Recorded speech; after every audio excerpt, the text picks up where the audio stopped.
Welcome to the Michael Berry Show. Sitting in tonight, Cosmo Catalano. On tap tonight, Tramadol. Is it the new EPO? And later, we'll make some wild allegations that certain mid-aughts classics were bought. You'll never guess which ones, coming up next. Promotional consideration for the Michael Berry Show is provided by Bullshit on the Road, Michael Berry's new book. This time, there's doping. Are the new viewers gone yet?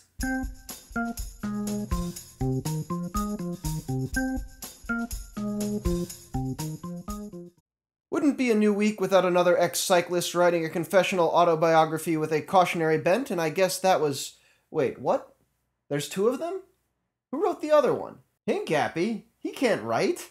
He's been recycling the same three media responses since the Clinton administration. Who is the ghostwriter? Craig Hummer? From OLN? What qualifications could he possibly have? Other than looking right in a mankini, of course. No, that's not fair. Aside from being a champion swimmer at a fairly prestigious liberal arts college, Hummer actually has almost 2 decades of experience reporting on and broadcasting for major sports events. Which makes me think he should maybe have some more concerns about helping a guy who made a lot of money off doping write a story in which he claims to be sorry about doping, which he then plans to sell, which will make him even more money off of doping. And also, apparently within this story, he says that it's wrong that a guy who made even more money doping is now getting punished for it. Did they just not teach ethics at Kenyon or something? Hey, you know who don't have a lot of books about doping? Female cyclists. Okay, fine, Geneviève Janson, although I don't think she wrote the book and also it's in French. And yes, I guess historically women's testing has been a little bit lax, but still, no one's saying, hey, I got famous enough doping that a publisher wants to make this book, but I'm sorry, now buy it from me! I think the women also delivered better racing this past weekend, at least from what I could tell. Saturday's Omloop van Borsele write-up from race winner Chloe Hosking of High Tech, shown here coming around Giant Shimano's Kirsten Wield in a field sprint, which doesn't happen that often.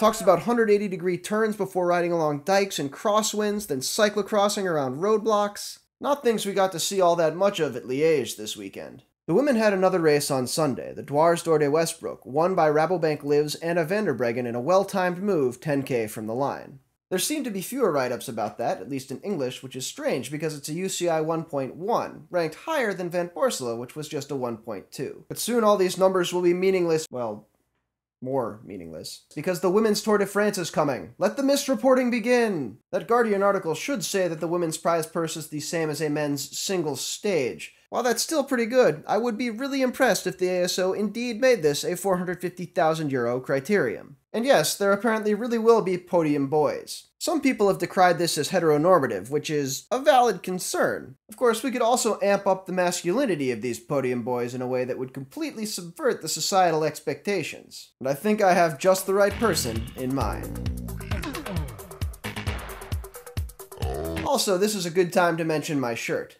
The next sponsored donor has yet to arrive, and since this week's podcast has been a little randy, I decided to throw it on. I got it at the bachelor party of somebody who frequently writes for Velo News. I'll give you a hint. It's not the person who previously occupied this newly open lead web editor position. The presidential tour of Turkey is now underway. It's really developed over the past few years into a race where riders who need a Giro tune-up can go without suffering through the mountains and getting smoked, repeatedly, by Michael Albacini. The Green Edge rider always seems to come up with it in his home country.